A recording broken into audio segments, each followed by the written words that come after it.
हो गया। तो चलिए आज का हमारा टॉपिक क्या है, मृदा के प्रकार ना जी। इन बता रहे थे मृदा के प्रकार।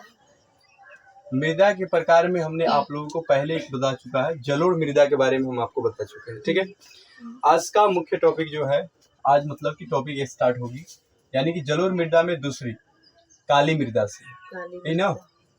काली मृदा से आज हमारा टॉपिक जो है स्टार्ट हो रहा है। सबसे पहले बात तो ये है कि काली मृदा जो है ना, काली मृदा को काली कपासीय मृदा भी कहा जाता है। काली मृदा को क्या कहते हैं? काली कपासीय मृदा। ठीक है, काली कपासीय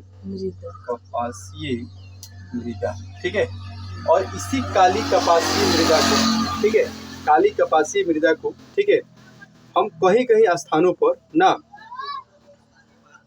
मैंने ये भी कह सकते हैं कि काली कपासीय मृदा तो है ही है, काली कपासीय मृदा है। ठीक है, इसका नाम जो है काली कपासीय मृदा है। और हम ये भी कह सकते हैं कि इसका स्थानीय नाम जो है, ठीक है, इसका स्थानीय नाम कहेंगे, इसका स्थानीय नाम, ठीक है, रेगुर मृदा है। कौन सा कहिएगा? रेगुर मृदा। हाँ, ठीक है, रेगुर मृदा के नाम से भी जाना जाता है। ठीक है, ये भी बात याद रख रखिएगा कि इसका नाम रेगुर मृदा। आपसे अब ऑब्जेक्टिव में कैसे पूछेगा कि काली मृदा के और किस नाम से जाना जाता है। ठीक है, काली मृदा को और किस नाम से जाना जाता है, तो आप कहिएगा रेगुर मृदा के नाम से जाना जाता है। ठीक है, उसके बाद अगला आगे हम देखेंगे। ठीक है,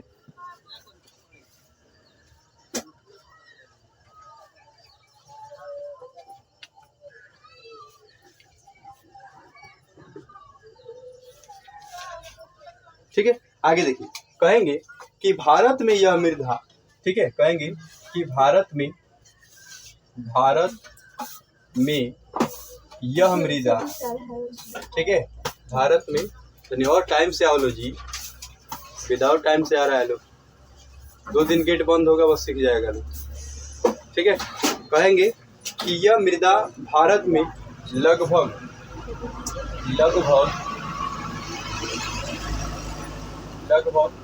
6.4 करोड़ हेक्टेयर, 6.4 करोड़ हेक्टेयर फैला है। ठीक है, 6.4 करोड़ हेक्टेयर फैला है। ठीक है, उसके बाद यहाँ पे अगर बात करें कि ये मिलता कहाँ पे है, ठीक है, माने ये कहाँ पे ज्यादातर पाया जाता है, तो आप कहिएगा ये खास तौर पर दक्कन वाले प्रदेश जैसे कि महाराष्ट्र, कहेंगे महाराष्ट्र में, ठीक है, गुजरात में, महाराष्ट्र, ठीक है, उसके बाद गुजरात में कह सकते हैं, गुजरात में भी यह मृदा पाया जाता है। उसके बाद कहाँ होता है?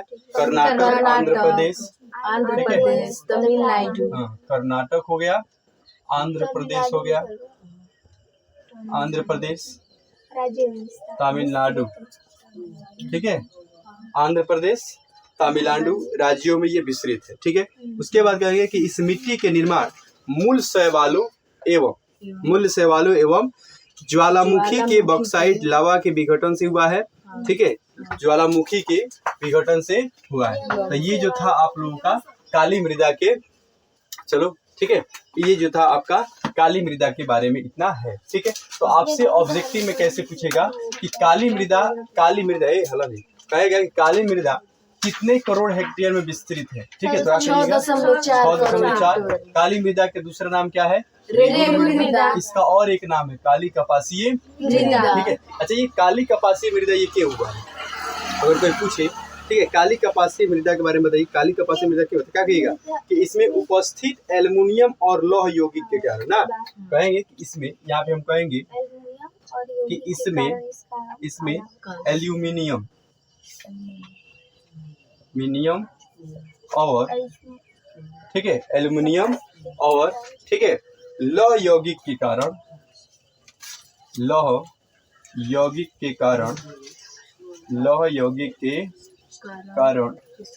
इसका रंग काला होता है। हाँ, इसका रंग कैसा होता है? काला होता है, काला सा है। ठीक है, इसका रंग कैसा होता है? काला होता है। आई बात समझ में? आगे उसके बाद हम कहेंगे, ठीक है, कि इस मिट्टी की सबसे बड़ी विशेषता क्या है, इसमें नमी धारण करने की क्षमता अधिक होती है। इस मिट्टी की विशेषता क्या है, कहेंगे इस मिट्टी की विशेषता, इस मिट्टी की विशेषता यह है कि इसमें, ठीक है, इसमें मृदा में, ठीक है, कहेंगे इसमें मृदा में नमी धारण करने की क्षमता अधिक होती है। इसमें मृदा में नमी धारण करने की क्षमता अधिक होती है, ठीक है, अधिक होती है। आई बात समझ में? ये मृदा की क्या है, विशेषता है। अगर कोई पूछे काली मृदा की विशेषता बताइए तो क्या कहिएगा कि इस मृदा की मुख्य विशेषता यह है, इसमें नमी धारण करने की क्षमता जो होता है क्या होता है, अधिक होता है, ठीक है। उसके बाद हम कहेंगे, ठीक है, उसके बाद हम कहेंगे कि इस मृदा में जो होता है फास्फोरस की कमी रहती है। क्या कहेंगे, इस मृदा में, कहेंगे कि इस मृदा में फास्फोरस की कमी रहती है, ठीक है। इस मृदा में फास्फोरस की कमी रहती है, ठीक है। किसका कमी रहता है, फास्फोरस की कमी रहती है, ठीक है। आइए आगे देखते हैं। फिर हम आगे कहेंगे कि कम वर्षा के क्षेत्र में भी यह अत्यधिक ऑक्सीकृत होने के कारण, कम वर्षा में यह अत्यधिक ऑक्सीकृत होने के कारण बिना सिंचाई के कपास की भी खेती की जा सकती है। बात समझ में आ गया? कहेंगे, ठीक है, क्या कहेंगे, तो हम कहेंगे, ठीक है, कहेंगे कि कम वर्षा वाले क्षेत्र में भी, ठीक है, कम वर्षा के क्षेत्र में भी, कम वर्षा के क्षेत्र में भी यह ऑक्सीकृत हो जाती है, ठीक है, ऑक्सीकृत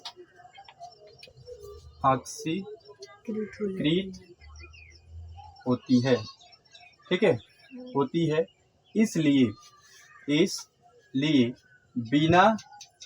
बिना सिंचाई, ठीक है, बिना सिंचाई के इस पर कपास की खेती होती है। अच्छा, इसका विशेषता, एक मुख्य विशेषता ये भी है कि इसमें क्या होता है, जब पानी वाला जो क्षेत्र होता है ना, जब वो सूखा पड़ जाता है तो इस मिट्टी में क्या होता है, दरारें आ जाती है। इस मिट्टी में क्या होती है, दरारें आ जाती है। जब मिट्टी में दरार आ जाता है तो उसमें ऑक्सीजन की मात्रा जो होता है उसमें क्या होता है, मिलीन हो जाता है, उसमें मिल जाता है, ठीक है, जिसकी वजह से ये मिट्टी क्या हो जाती है, ऑक्सीकृत हो जाती है।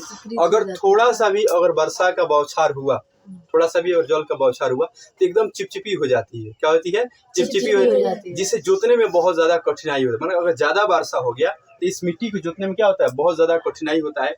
इसलिए पहले बौछार की बारिश में ही, बारिश का जो पहला बौछार होता है उसी में क्या किया, उसको जुताई करके और जो फसल उसमें लगाना रहता है वो फसल लगा दिया जाता है, ठीक है। क्यों? क्योंकि वो कम सिंचाई वाला क्षेत्र है।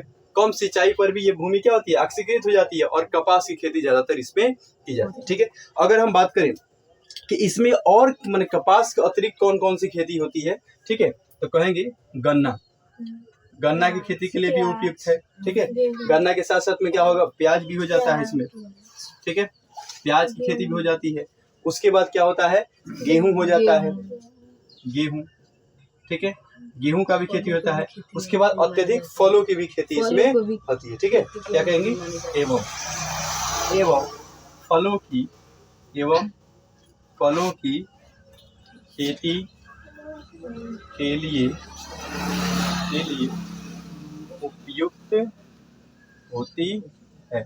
आई बात समझ में? क्या होती है, फलों की खेती के लिए भी उपयुक्त होती है। अच्छा, अगर कोई पूछे कि ये जो मिट्टी है काली मृदा कहाँ कहाँ पाई जाती है तो क्या कहिएगा, महाराष्ट्र, गुजरात, कर्नाटक, आंध्र प्रदेश और तमिलनाडु। बात समझ आ जाएगा, ठीक है। तो चलिए, अब इसको आप उतारना चाहते हैं तो आराम से उतार लीजिए, ठीक है।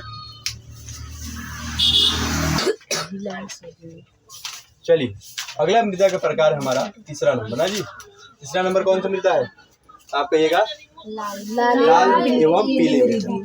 लाल एवं पीली मृदा, ठीक है, लाल एवं पीली मृदा। अच्छा, इस मृदा का रंग लाल क्यों है तो क्या कहिएगा, कहेंगे इस मृदा में लोहांश की मात्रा के कारण इसका रंग कैसा होता है? लाल। ठीक है, कहेंगे कि इस मृदा में, ये मुख्य बात हुआ। अगर कोई पूछ दे कि लाल एवं काली मृदा का रंग लाल क्यों होता है तो क्या कहेगा? इस मृदा में लोहांश की मात्रा अधिक होने के कारण इस मृदा का रंग कैसा होता है? लाल। कहेंगे कि इस मृदा में लोहांश की मात्रा अधिक होने के कारण इसका रंग कैसा होता है? लाल होता है। और समझ में आ गया?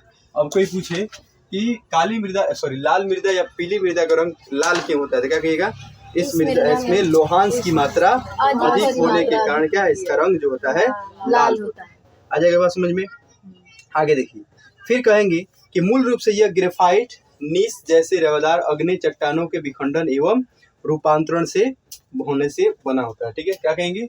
यह बना किस तरह है तो क्या कहेगा? यह मुख्य रूप से ना, कहेंगे कि यह मूल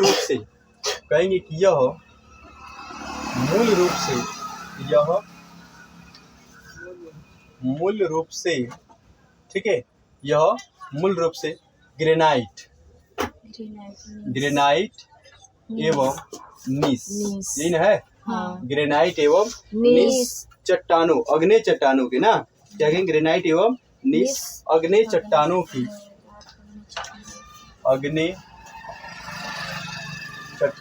के विघटन से बनता है ना। विघटन से बनता है। आज बकरीद है का जी? आज बकरीद है ना। ठीक, उसके बाद कहेंगे इसका कुल विस्तार कितना है भारत में? 7.2 इसका कुल विस्तार कितना है? 7.2 हेक्टेयर। 2 है? 7.2 करोड़ हेक्टेयर। ठीक है, हेक्टेयर। इस मृदा का कुल विस्तार कितना है? 7.2 करोड़ हेक्टेयर है। ये मृदा बनता कैसे? क्या कहेगा? ग्रेनाइट एवं नीस अग्नि चट्टानों की।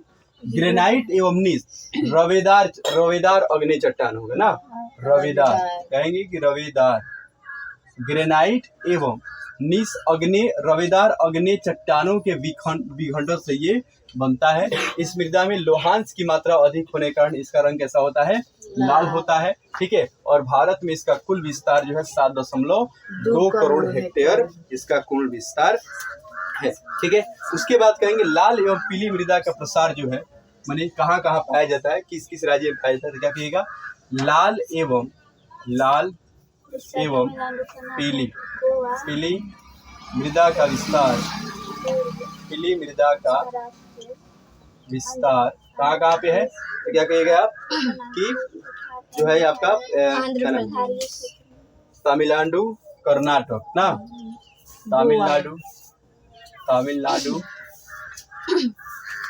तमिलनाडु में है। ठीक है, उसके बाद कहाँ पर है? कर्नाटक, गोवा,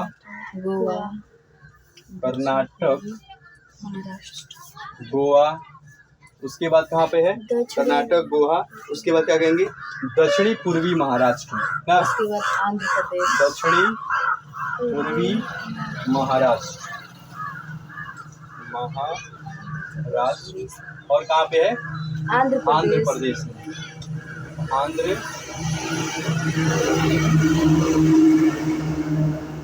ठीक है, आंध्र प्रदेश, उड़ीसा, छोटा नागपुर, उड़ीसा में भी है। उड़ीसा, छोटा नागपुर, पठार ना,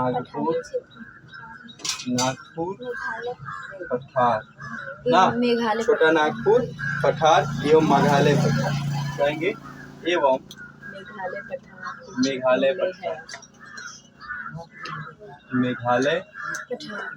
पठार में विस्तृत।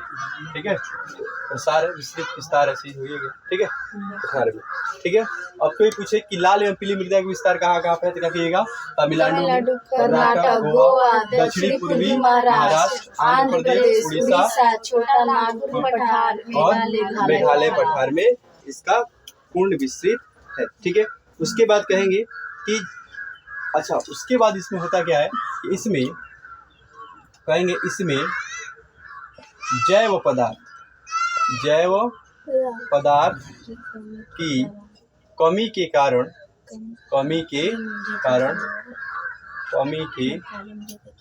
ठीक है, जैव पदार्थ की कमी के कारण, ठीक है, यह जलोढ़ एवं काली मृदा की अपेक्षा क्या होती है? कम उपजाऊ। कमी के कारण जलोढ़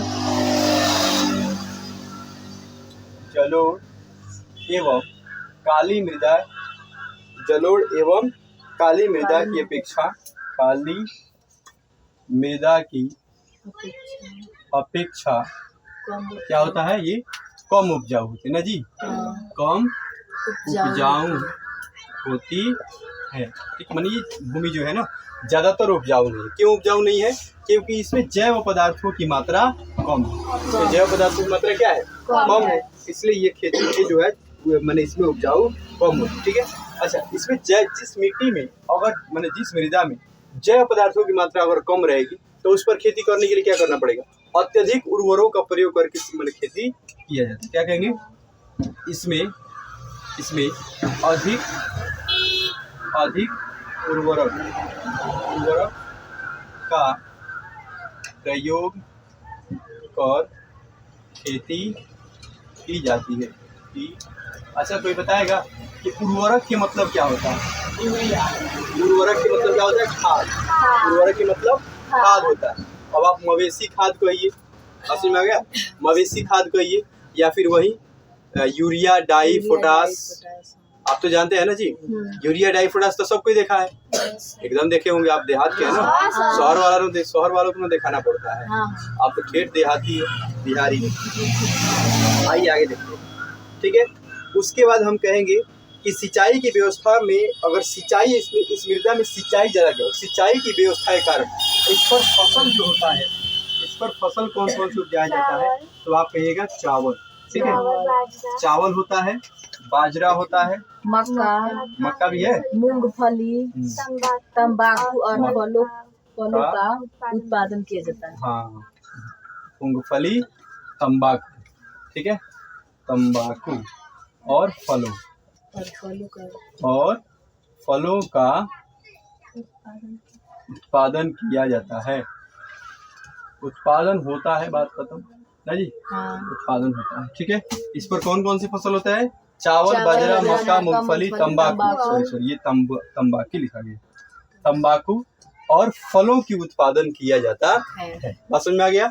लेकिन देखिए, इसमें गेहूं उत्पादन नहीं होता, ये भी याद रखना है। ठीक है, अगर मान तो ऑप्शन में पूछे कि काली मृदा में गेहूं का उत्पादन किया जाता है, तो क्या कहिएगा? काली मृदा में गेहूं का उत्पादन नहीं होता है। किसका उत्पादन होता है? चावल का, बाजरा, मक्का, सॉरी लाल एवं पीली मृदा में। लेकिन काली मृदा में, इसके पहले कौन था? काली मृदा था ना। काली मृदा में गेहूं का उत्पादन था, लेकिन ठीक है, लेकिन इसमें जो है गेहूं का उत्पादन नहीं है। ठीक है, अब यहाँ पे आप उतारना चाहे तो आराम से उतार सकते हैं। ठीक है, तो चलिए अगला है हमारा चौथा नंबर ना जी, लेटेराइट मृदा। कौन सा मृदा है? लेटेराइट मृदा।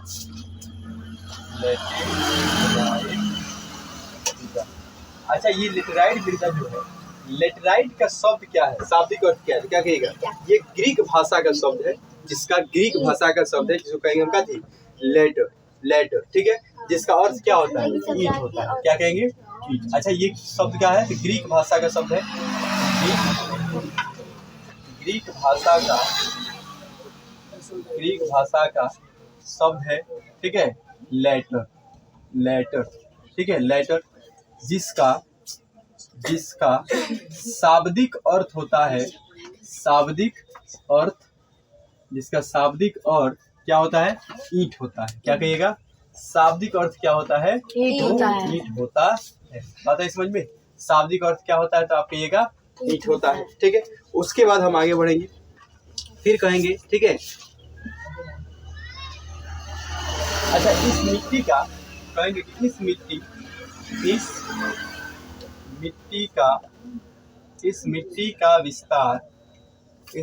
का विस्तार अत्यधिक, ठीक है, कहेंगे कि अत्यधिक वर्षा वाले, ठीक है, अत्यधिक वर्षा, ठीक है, सॉरी अत्यधिक वर्षा नहीं होगा, अत्यधिक तापमान होगा, उच्च तापमान कहेंगे, ठीक है, विस्तार उच्च तापमान, ठीक है, एवं अत्यधिक वर्षा, तो सही लिखती है,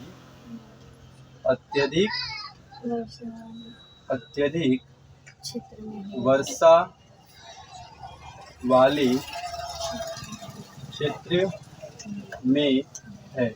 ये बात समझ में, अत्यधिक वर्षा, ठीक है, इसका विस्तार, इस मिट्टी का विस्तार कहाँ पे है, क्या कहेगा, और जहाँ पे उच्च तापमान हो, अत्यधिक वर्षा की मात्रा हो, उस क्षेत्र में इस मिट्टी का जो है विस्तार हुआ है। आई बात समझ में। आगे देखिए, फिर कहेंगे भारत में इसका कुल विस्तार कितना है, कहेंगे भारत में 1.3 करोड़, यानी कि ज्यादा क्षेत्र में ये नहीं है ना जी। हाँ। भारत में यह मृदा 1.3 करोड़ हेक्टेयर, ठीक है, 1.3 करोड़ हेक्टेयर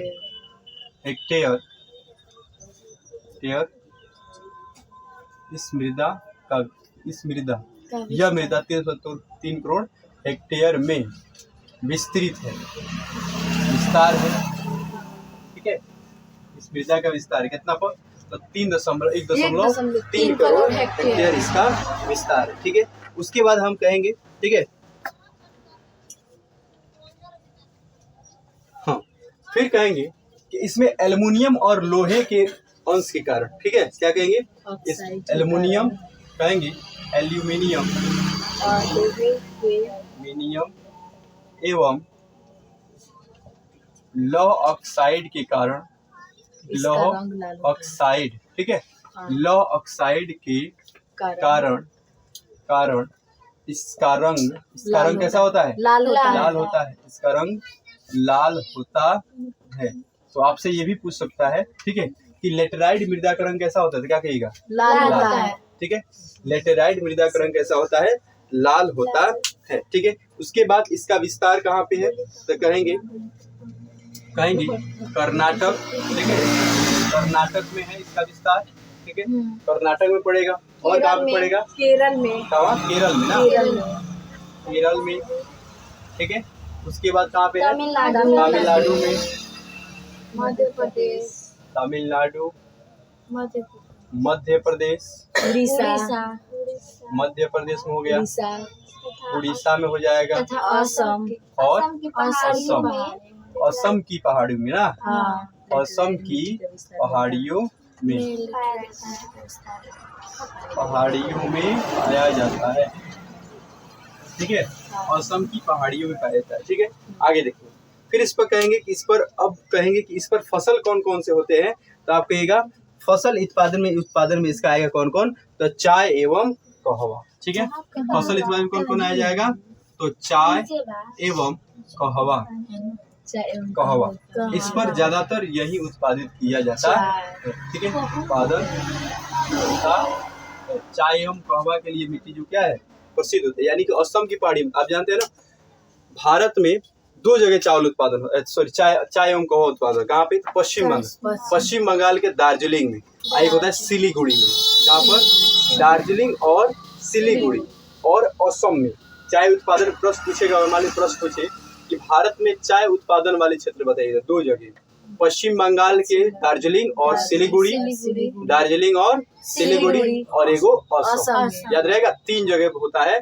पश्चिम बंगाल में तो 2 जगह, सिलीगुड़ी और दार्जिलिंग, ठीक है, जो दार्जिलिंग इस समय जाइए, इस समय मौसम वहाँ पे एकदम ठंडा ठंडा होता है, लोग गर्मी के दिनों में दार्जिलिंग में लोग घूमने के लिए जाते हैं, ऐश करने जाते हैं, जिसके पास पैसा है, भाई पैसा वाला आदमी वही ना करेगा ना, शिमला जाएगा और मसूरी जाएगा, दार्जिलिंग जाएगा, बस में क्यों, क्योंकि वहाँ पे ठंडा मौसम होती है, ठीक है। और असम में आगे देखिए, कितना लोग नैनीताल भी जाता है जी, नैनीताल पहाड़ी वाला क्षेत्र में होता है। तो ये था आपका लेटेराइट मृदा के बारे में। अब आप उतारना चाहे तो उतार सकते हैं। हम चलते हैं अगले टॉपिक। चलिए, तो अगला मृदा है हमारा कौन सा? मरुस्थलीय मरुस्थलीय मृदा ना जी, मृदा। मरुस्थलीय।